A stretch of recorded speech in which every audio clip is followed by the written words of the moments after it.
एक दुख होता है जो हम कर्म भोगना भोगते हैं, उसी दुख से तो छूटना है ना। ये जो गीत है तो ये भी समझने का है। ऐसे नहीं है कि कांटों से क्या डरेंगे तो उसका मतलब है हम 5 विकार और दुख से क्या डरेंगे, नहीं। ये तो हमारा दुख भोगने का है ना। हाँ, उसी से अपने को छुड़ाने के लिए कोई कष्ट भी उठाना पड़े तो उसी कष्ट से क्या डरेंगे, समझा। जैसे गीता में भी कहा है ना कि जो अभी तुमको अमृत लगता है वो अंते जहर है, उसी जहर से तो डरना चाहिए ना। और जो अभी तुमको जहर लगता है, कठिन लगता है, वो अंते अमृत है, तो उस जहर से नहीं डरना है, क्योंकि इसमें अंते सुखदाई है। समझा। पहला डिफिकल्ट लगता है, परीक्षाएं आती हैं, थोड़ा बहुत सितम सहन करने पड़ते हैं। वो तो जो भी आए हैं उन्होंने भी तो कष्ट सहन किए हैं ना। लेकिन वो कष्ट और वो जो हम अपने दुख में कष्ट भोगते हैं उसमें फर्क है ना। अभी गांधी था, गांधी को गोली लगी, हाँ भाई, ये कष्ट, लेकिन ये कष्ट तो उसका नाम हो गया ना भाई, देश की सेवा के लिए।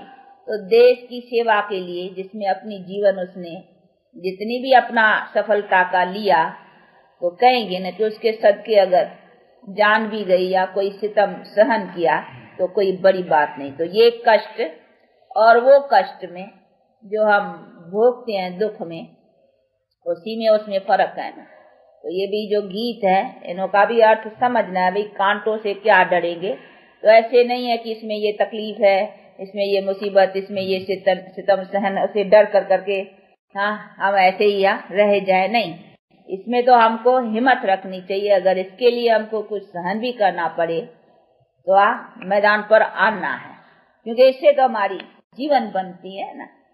दूसरी देखो, हद की सेवाओं में भी जान देते हैं। हाँ, गांधी ने जान दी, नहीं परवाह नहीं की। हाँ, चलो कहा बहुत, हाँ जान जाएंगी, गई, परंतु वो हद का काम, उससे कोई वो कंप्लीट प्राप्ति तो नहीं रही ना। तो जब भी कोई हद की सेवा में भी इतना रखते, ये तो कंप्लीट प्राप्ति है। उसके लिए अगर थोड़ा बहुत गाली खानी पड़े, सुनना पड़े, कोई कष्ट सहना करना पड़े, दुनिया कुछ बुरा भला कहे या कुछ भी सहन करना पड़े, तो है कि उसी से नहीं डरना है, समझा। तो ये बातें भी समझने की है। बाकी ऐसे नहीं है कि दुख आए तेरा भाना मीठा लागे। ऐसे बहुत है ना, वो कहते हैं कि क्या ऐसे डरना है, आया रोग आया, दुख आया, ये आया, नहीं उसका उपाय है तो क्यों नहीं लेना चाहिए। उसी से हम छूट सके। उसके लिए अगर हमको कुछ सहन करना पड़े तो फिर दूसरी बात। तो ये सभी चीजें समझने की हैं। बेचारे कहीं इन्हीं बातों का ज्ञान न होने के कारण अब फिर कहीं इसी बातों में ऐसे समझ लेते हैं कि नहीं ये तो ईश्वर ने दिया है, नहीं दुख तो उसको मीठा करके भोगना चाहिए ना, फिर चाहे सुख दे चाहे दुख दे। वो है एक भक्ति मार्ग में किन्होंने फिर ये मार्ग निकला दिए, ये तसल्ली देने के लिए। भाई दुख तो आया है, अभी उसको दुखी करके भोगेंगे तो दुखी होगा, इसीलिए भाई ईश्वर तुमने ये भी दुख दिया है, चलो ये भी मीठा है, तो जरा हल्का हो जाएगा, भार जरा हल्का हो जाएगा। तो वो तरीके बैठ करके टेम्पररी दिल को जरा थोड़ा तसल्ली में लाने के लिए, वो भार हल्का करने के लिए ऐसे ऐसे बैठ कर करके बनाए। पर तो ऐसे तो नहीं उसका कोई भाड़ा है, उसने कोई हमको दुख दिया है या उसने कोई हमको दुखी बनाया है जो हम उसका वो दुख समझ कर करके मीठा भोगे, नहीं। है तो हमारे कर्म की और हमारे भी उल्टे कर्मों की नतीजा है, तो उसी को तो हमको सुधारना चाहिए ना। तो ये सभी चीजें, पर तो उसको सुधारने का नॉलेज नहीं है ना कि किस तरह से इसको सुधारे। तो आया है तो उसको भी भाड़ा मीठा करके भोगो। भाई दुखी होकर के भी भोगे, इससे तो ईश्वर का दिया हुआ, इसको भी समझे तो चला भोगने में जरा ठंडा रहेगा, नहीं वो तीखा नहीं लगेगा भोगना। तो कहेंगे ईश्वर ने दिया है, बस। तो ईश्वर का दिया हुआ तो अच्छा या बुरा, फिर ऐसा समझ करके बुरे को भी अच्छा समझ के चलेंगे। इसी तरीके से वो टेम्पररी अपने को थोड़ा शांति मन को लाने के लिए। तो ये हो गई अल्पकाल की शांति के तरीके।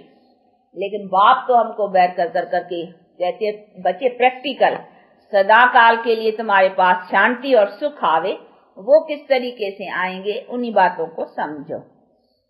वो तो कहते हैं ना कि ये तो दुख मेरा थोड़ी, ये तो तेरा है, इसको तू समझ, और समझ कर करके इसी कर्म को तू मत बना जिससे तेरा दुख बनता है।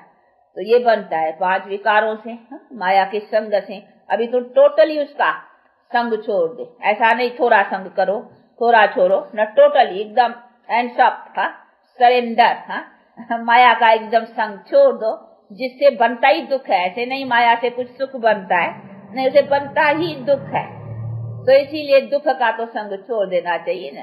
इसीलिए बाप कहते हैं उनका संग ही छोड़ो, अब मेरा संग पकड़ो। तो मेरे से तो कोई ऐसा नहीं है कि थोड़ा दुख थोड़ा सुख, नहीं, मेरे से तो है ही सुख।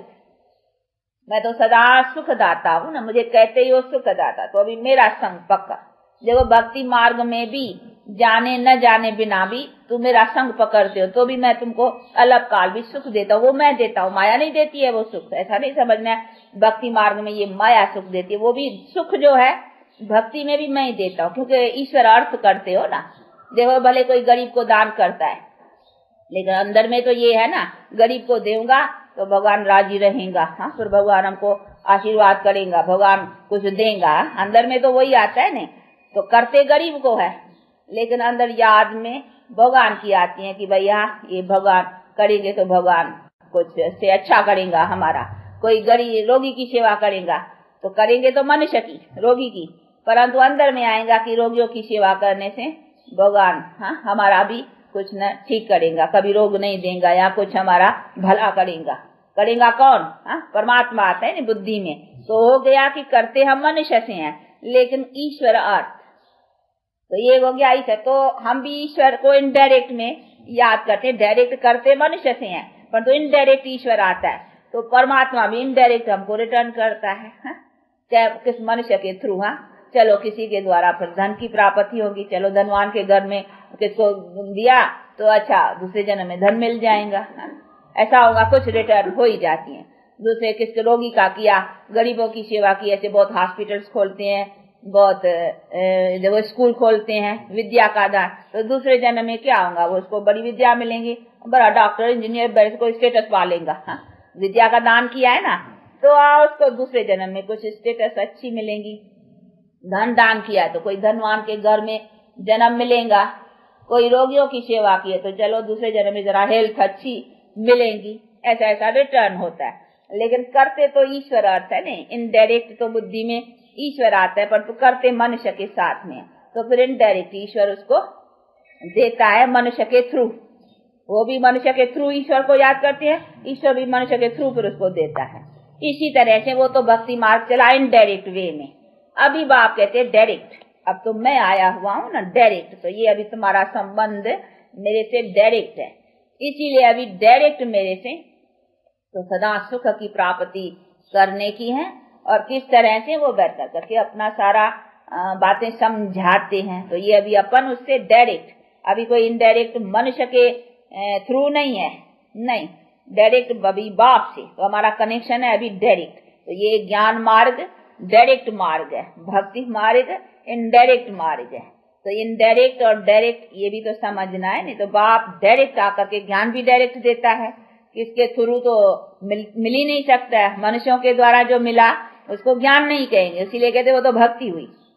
लेकिन ज्ञान देता ही मैं हूं ना, ज्ञान दाता ही मैं हूँ, दाता, ज्ञान सागर भी हूँ तो ज्ञान दाता भी मैं हूँ ना। ऐसे नहीं खाली ज्ञान सागर मैं हूँ, ज्ञान दाता मनुष्य है, नहीं, सागर भी मैं हूँ, अथाह ज्ञान भी मेरे पास है सब, तो दाता भी मैं हूँ। तो ये सभी चीजें समझने की है ना। ऐसे नहीं है खाली अपने लिए ज्ञान सागर हूँ, मैं अपने लिए ज्ञान रख के क्या करूंगा, मुझे कोई अज्ञान थोड़ी है जो मैं ज्ञान रखूं। चलो हम तुम्हारा सबका ज्ञान मैं अपने पास रख करके कोई फायदा तुमको दूंगा, तभी तो मेरे पास ज्ञान का भी कुछ नाम होगा। नहीं, हम अपने लिए रखें खाली जानता जाए, ये चोर चोरी करता है, ये खून खूनी करता है, ये ऐसा करता, खाली मैं जानता रहूं तो मेरा क्या फायदा हुआ। यहाँ चोर का भी क्या फायदा हुआ, चोर भी चोरी करता ही रहे, मैं खाली जानता रहूं।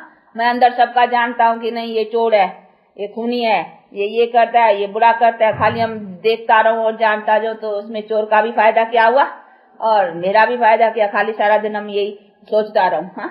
ऐसा नहीं है, मैं जानता हूँ, उसी जानने का फिर फायदा देता हूँ ना। फायदा देता हूँ तब तो तुम मुझे याद करते हो, गाते हो कि हे भगवान, हाँ तुम ऐसा है, तुम ऐसा मेरी महिमा करते, तो जरूर मैंने तुमको कुछ दिया है, तुम मेरे से कुछ पाया है। कभी भी कोई मनुष्य से कुछ लेते पाते हैं, तभी तो एक दो की महिमा होती है ना। भाई गांधी, भाई क्यों, उसने हमारे लिए कुछ किया, तभी तो हम उसकी महिमा करते हैं। नहीं तो उसने हमारे लिए कुछ नहीं किया होता तो हम उसको याद क्यों करते, उसका गाते क्यों, उसकी महिमा क्यों करते। तो एक दो के प्रति कोई कुछ करता है तभी उसकी महिमा है। तो परमात्मा को भी सभी याद करते हैं, प्यार करते हैं, प्रेम करते हैं, और जब भी दुख आता है तभी याद करते हैं। तो जरूर है उसने हमारे दुख के समय पर कोई ऐसी सहायता की है, तब तो हम उसको याद करते कि अभी तू सहाय हो। और गाते भी ऐसे हैं कि सहाय हो, तेरी अभी सहायता की जरूरत है, अभी मनुष्य का काम नहीं चलेगा, अभी मनुष्य की सहायताएं नहीं चल पा सकेंगी, तब फिर मुझे याद करते हो। और ऐसा होता है, देखो जब सबसे दिल हट जाती है ना, फिर भगवान याद आता है। कोई से नहीं होता है, बाप से, भाई से, इधर से सब, तो फिर भगवान याद आता है, कहते देखो अभी तू ही है। साथ से जब नहीं बनती है या कोई ऐसी बात होती है तो फिर भगवान याद आता है।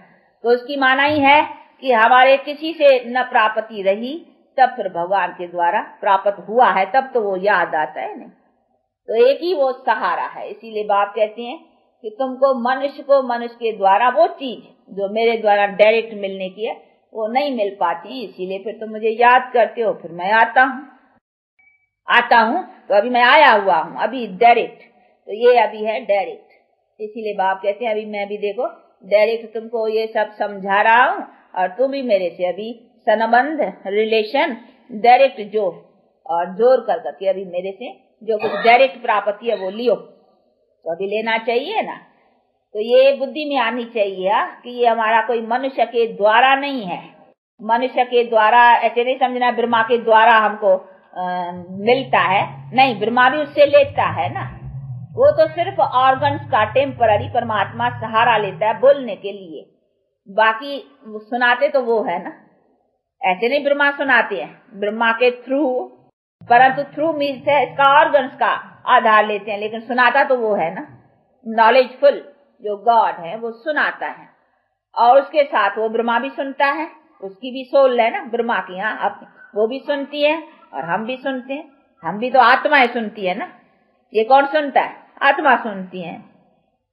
तो ये सभी चीजें बैठ कर करके बाप समझाते, जैसे तुम भी शरीर के द्वारा आत्माएं सुनती हैं, वैसे जिस शरीर में मैं आता हूँ उसको कान भी है ना, तो कानों से वो आत्मा सुनती है, मुख से मैं आत्मा बोलता हूँ। दो सोल है ना दो आत्माएं हैं। तो एक ऑर्गन मैं ले लेता हूँ, परंतु किसी टाइम वो भी बोलता है, किसी टाइम मैं भी बोलता हूँ। ऐसे भी नहीं सारा समय मैं बोलता हूँ। चलो घंटा डेढ़ मुरली चलाई बाबा ने, वैसे भी नहीं है कि घंटा डेढ़ कोई बाबा नहीं बोला, शिव बाबा नहीं बोला, नहीं, कभी बीच में ब्रह्मा भी, जैसे हम आत्मा भी बोल सकती है ना। अभी देखो ममा की आत्मा या जो भी टीचर्स हैं तो वो बोलती है ना, तो जैसे वो बोलती है वैसे ब्रह्मा भी तो बोल सकता है ना। ऐसे थोड़ी है कि बस ब्रह्मा के तन में वो ही बोलेगा।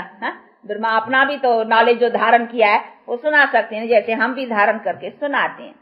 तो इसी तरह से डबल सोल सुनाती हैं, पर तो ये समझना है कि कौन सी पॉइंट बाबा सुनाती है। जो नई बात होगी वो सुनाएगा, क्योंकि नहीं तो वो ही सुनाएगा नहीं।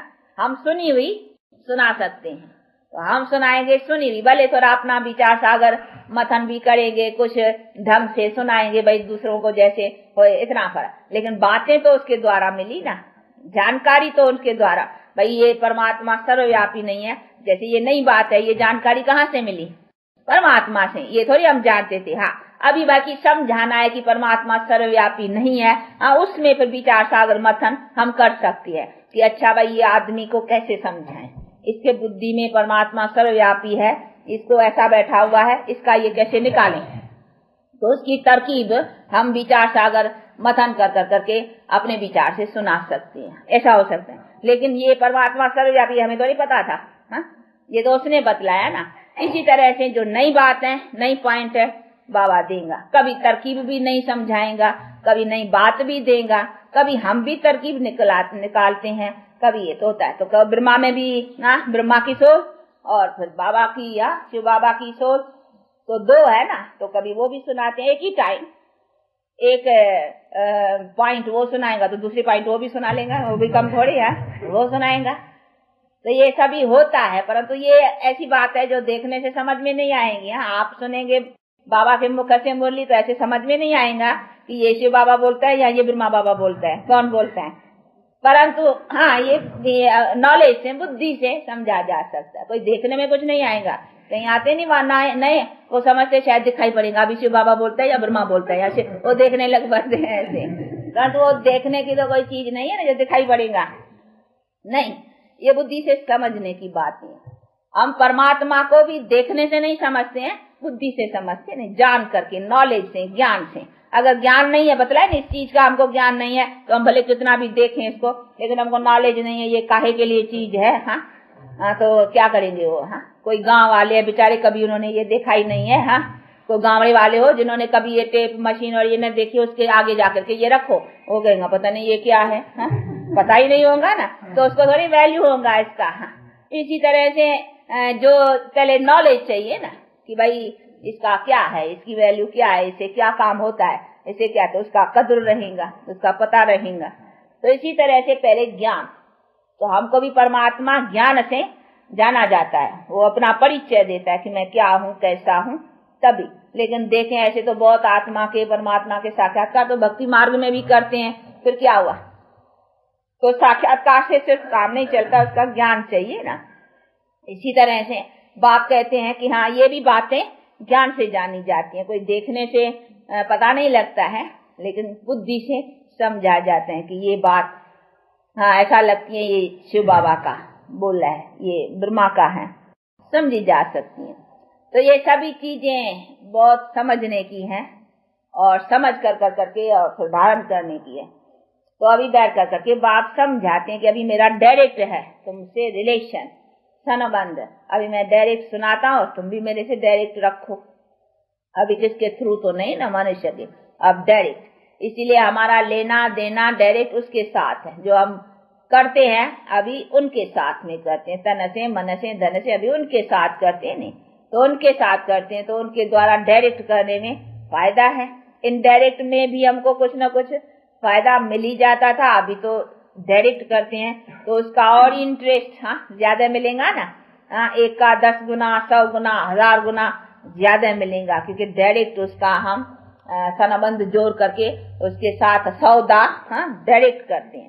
तो अभी हम सौदा डायरेक्ट करते हैं, एक्सचेंज करते हैं। और बाप कहते हैं बच्चे पुराने लियो और नए लियो, एक्सचेंज, सब एक्सचेंज, बॉडी एक्सचेंज, आत्मा भी इम्प्यूरिफाइड से प्यूरिफाइड, सब एक्सचेंज। उससे हमको सब सारा संसार एक्सचेंज में मिलता है।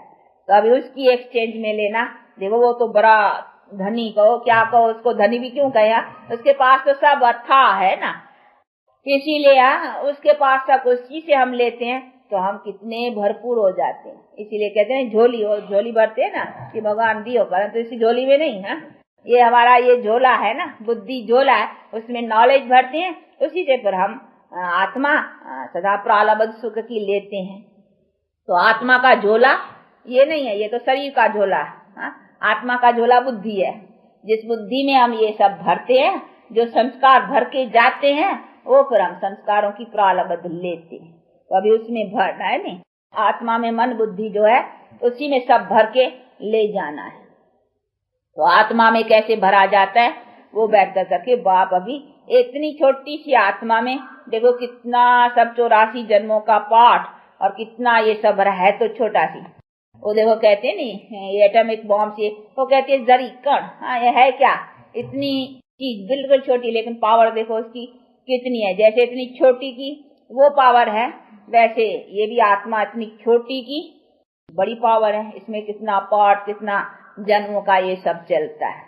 तो बाप बैठ कर करके अभी समझाते हैं कि बच्चे ये अभी आकर करके तुम्हारा लास्ट जन्म का हिसाब रहा है, अभी इसमें फिर तुम्हारा सारा जन्मों का अभी फिर नया खाता भरता है। वो कैसे भरता है फिर अभी नया खाता को बैठ कर करके बाप दिखलाते हैं कि कैसे भरो। भरो तो ऐसा भरो जिसमें तुम सदा सुख पाते चलो। तो अभी फिर अपने को नया भरने का है। तो अभी ये सब अपने को एक्सचेंज कर करके पुराना एक्सचेंज और नया लेना है।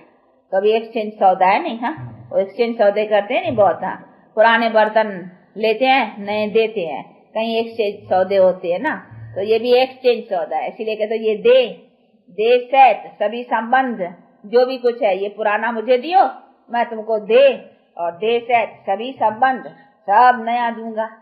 तो ऐसा सौदा करने में कोई नुकसान है? बड़ा फायदा है। तो इसलिए ऐसे फायदे को पाने के लिए आगे बढ़ना चाहिए। इसमें नुकसान ही क्या पड़ता है? तो ये एक्सचेंज सौदा है, तो एक्सचेंज करो। इसमें रखा ही क्या पुराना, दे में क्या है? हाँ, रोगी, दुखी, ये फलाना, देखो अकाले मृत्यु। हम अगर इसी देह से ममत निकाल करके और देह से संबंधों से ममत निकाल करके अभी हम बाप के हो जाएंगे, तो फिर हमको एक्सचेंज में दे भी अच्छी मिलेंगी। हाँ, और फिर हमको सारा संबंध, देखो लक्ष्मी नारायण का संबंध कितना अच्छा है। ऐसा संबंध मिले, पति पत्नी और बाप बेटे, हाँ, और सभी ऐसे, तो ऐसे संबंध मिले तो अच्छा है ना, उसमें हम सदा सुखी रहेंगे। इसमें तो दुखी दुख है ना, राजा प्रजा सब संबंध अच्छा हो जाएगा ना। ऐसे मनुष्यों की, इन्हीं के हम राजा प्रजा होकर करके यहाँ सुख पाए तो देखो कितना सुख हो जाएगा। इसमें कभी होगा अन्न नहीं मिलेगा, कभी यहाँ कोई दुख होगा, यहाँ कहीं बातें, कुछ नहीं। कुदरती आपदाएं भी कंट्रोल में। हाँ, यानी वो भी सतो प्रधान। कोई कभी ऐसा नहीं फ्लड्स हो जाए फिर हमारा अन्न चला जाए, नहीं, कभी इसके ताकत से ऐसो के फिर हमारा सब प्रकृति भी पूरी सर्विस करती है, क्योंकि हमारे कर्म श्रेष्ठ की प्रालबद्ध रहती है ना। तो इसीलिए बाप कहते हैं, तो देखो तुम तुम्हारे सब संबंध कितना अच्छा बनाता हूँ, सब सुख है तुमको, कोई लड़ाई नहीं, कोई झगड़े नहीं, कोई अशांति नहीं, कोई दुख नहीं है। तो कोई दुख न हो तो ये अच्छा है ना। ऐसे नहीं थोड़ा सुख हो फिर दुख हो फिर सुख हो, ऐसी नहीं, फिर उसमें तो सुख लगता ही नहीं है ना। धन होगा फिर कोई शरीर का रोग होगा तो सुख लगेगा थोड़ी। हाँ, धन होते फिर दुखी। अच्छा, धन होगा, कोई बच्चा ऐसा होगा हाँ नालायक, तो फिर तो भी हाँ दुखी। हर तरह के दुख हो जाते हैं ना। तो बाप कहते हैं बच्चे, तो मैं तो अभी तुमको सब कंप्लीट देता हूँ, जिसमें तुम सदा सुखी रहो, कोई भी दुख की नहीं, कोई चिंता नहीं, कोई फिक्रात नहीं, मरूंगा कुछ करके जाऊं या ये करूं या अपना दीवा जगाऊं या अपना कुछ करूं, ये भी चिंता नहीं, क्योंकि कर्म श्रेष्ठ की जन्म जन्मांतर की प्रालबद्ध है। उसमें ये भी नहीं कि हमको कुछ करके जाऊं, अभी तो बहुत जन्मों का बनाया है ना, वो चलता रहता है, खाते रहते हो, तो उसमें वो भी चिंता नहीं। तो ये सभी चीजें बैठ कर करके बाप समझाते हैं कि एक ही बार मैं तुम्हारा इतना बना लेता हूँ और इतना बल देता हूँ जिसमें तुम बहुत जन्मों तक खाते और आराम से चलते रहो सब तरह से।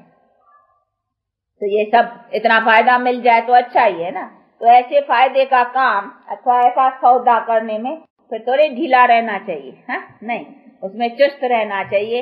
ये एक्सचेंज सौदा सबसे अच्छा है, इसीलिए परमात्मा को सौदागर भी कहते हैं, रत्नागर भी कहते हैं, जादूगर भी कहते हैं। देखो जादू है ना इसका बड़ा, क्या से क्या बना लेता है। जैसे जादूगर कागज से या नोट बना देते हैं, हाँ, और इसे पत्थर से पैसे बना लेते हैं, कई चीजें ऐसे यहाँ एक्सचेंज में बना लेते हैं। तो ये बाप कहते हैं मैं देखो तुम पत्थर बुद्धि को पारस बुद्धि बना लेता हूँ, क्या से क्या। तो ये है जादूगरी ना, सच्ची जादूगरी तो ये है प्रैक्टिकल, वो तो टेम्पररी। हाँ, और उसे क्या है, अगर ऐसे हो, ऐसे कोई साहूकार बने कागज से पैसा बना लेवे तो फिर गवर्नमेंट तो उसको अच्छा फायदा रखे, सबको कहे जादूगरों को इकट्ठा कर देवे और कह देवे कि हमारे यहाँ पैसा बना के दियो, हाँ काम चलता है, ऐसा तो नहीं चलता ना। तो ये सभी चीजें बैठ कर करके बाप अच्छी तरह से समझाते हैं कि बच्चे ये प्रैक्टिकल तुम्हारा जो बनता है वो सदा सुख पाने की चीज, तो अभी सदा सुख पाने की जो चीज मिली है उसको लेकर कर करके और बाप से अपना सदा सुख प्राप्त करना है। तो ऐसे पुरुषार्थ में लगे रहो, इसमें कोई भी सुस्ती नहीं, हाँ कोई गफलत नहीं, कोई ठंडा पुरुषार्थ नहीं, तेज पुरुषार्थ, ये रफ्तार तेज चलनी चाहिए, ये अपना ध्यान रखना चाहिए। और अपने में कोई खामी हो, क्रोध की, लोभ की, मोह की, काम की, हाँ जो भी खामी हो, खामी समझते हो नहीं, जो भी अपने में बुराइयां हो वो बुराइयां निकालनी चाहिए, अपने में रखनी नहीं चाहिए। अगर कुछ वीकनेस हो नहीं निकल पा सकती है तो फिर उसका श्रीमत लेनी चाहिए, हाँ तो उसका मिलेगा, राय मिलेगी, इस खामी को तुम ऐसा कर, जैसे डॉक्टर पेशेंट होता है, कोई अच्छा कोई दवा मिलती है परंतु फायदा नहीं पड़ा, तो फिर डॉक्टर को बतलाने से फिर एक्सचेंज कर देगा नहीं दवाई। हाँ, तो अच्छा भाई तुमको इससे नहीं हुआ, चलो अभी इंजेक्शन, लिक्विड से नहीं हुआ, चलो इंजेक्शन, इंजेक्शन से नहीं हुआ तो चलो ये दूसरी दवाई, फिर एक्सचेंज करेगा तो दूसरी कोई मिल जाएगी। तो फायदा तो इससे ही मिलना है ना, और तो कहाँ से मिलना है। चलो ये डॉक्टर छोड़े फिर दूसरा डॉक्टर लेगा, उसमें तो बहुत डॉक्टर है, एक छोड़ेगा चलो दूसरे से ले लेगा। इधर तो है ही एक, इसका इलाज करने वाला ही एक है और अथॉरिटी वो ही है, उससे ही होने का है। ऐसे नहीं है कि होने का नहीं है, होने का भी उससे ही है, परंतु कोई ऐसी तरह से उससे अपना इलाज लेवे ना। इसीलिए बाप कहते हैं कि देखो सब मुक्ति भी मैं देने वाला, जीवन मुक्ति भी मैं देने वाला, दोनों मैं देने। चलो तुम मुक्ति चाहो तो भी मेरे से, हाँ, उससे मेरे से फायदा मिलेगा नहीं। इसलिए बाप कहते बच्चे अभी मेरे साथ संबंध जोड़ने से तुमको फायदा ही फायदा है, नुकसान की तो बात ही नहीं है। थोड़ा भी तो भी फायदा है, बहुत तो फायदा ही है, तो फायदा तो मेरे से ही मिलना है ना। इसीलिए फायदा क्यों नहीं लेते हो, उसमें ढीले नहीं, उसमें पुरुषार्थ ढीला नहीं रखने का। तो ये सभी चीजें हैं जिसको बहुत अच्छी तरह से समझते और अपने पुरुषार्थ को आगे रखने का है, इसको कहेंगे पुरुषार्थी। बाकी ऐसे नहीं है काम तो पुरुषार्थ तो थोड़ा बहुत करते ही रहते हैं, नहीं करना। तो फिर जितना लेना है वो अपना एम रखना चाहिए, हमको लेना इतना है, माल इतना है, उसमें से हमको लेना है। ऐसे नहीं थोड़ा लिया ये भी अच्छा, हाँ नहीं, लेना तो जितनी है उसमें से हमको लेना चाहिए। जब भी चांस है इतने लेने का तो क्यों नहीं ले रहे, तो उसको कहेंगे ये लेने वाला अच्छा है। बाकी जरा सा ले लिया तो क्या हुआ, वो भी कहेंगे अरे तुम्हारे माल इतना मिलता है, तुम लेता इतना है, अरे तेरे शायद किस्मत में नहीं है। उसी समय ऐसा कहने में आता है किस्मत में नहीं है, तुम कोई कम वक्त हो, तुम्हारे आगे इतना वक्त आया और तुमने लिया इतना, हा? तो कहेंगे अरे तुम्हारे तो किस्मत में नहीं है शायद, हा? ऐसा कहा जाता है ना। तो अभी बाप हमारे सामने इतना आया, हा? और हम उससे इतना लें जरा सा, तो क्या कहेंगे कम वक्त। तो ऐसा थोड़ी बनना चाहिए, लेना तो पूरा लेना और लेना ही चाहिए। ऐसा भी नहीं है कि लेना तो पूरा लेना, नहीं तो नहीं लेना। कहीं पर ऐसे भी महामूर्ख निकलते, इसको फिर कहेंगे महामूर्ख। हाँ, मूर्ख तो पहले ही है, पर जो समझते हैं कि इतना लेवे तो उससे तो न लेवे तो अच्छा है। हाँ, तो ऐसे भी महामूर्ख, उसको फिर कहेंगे क्या महामूर्ख। हाँ, ऐसे तो नहीं है ना, मूर्ख तो पहले ही है कि हम माया के संग में खो बैठे हैं। परंतु मिली चीज के में से चलो इतना नहीं तो थोड़ा भी, वो भी तो ठीक है, परंतु बाप फिर समझाते हैं कि इसने इतने में खुश नहीं होना है, तो न महामूर्ख बनो न कम वक्त बनो, समझा।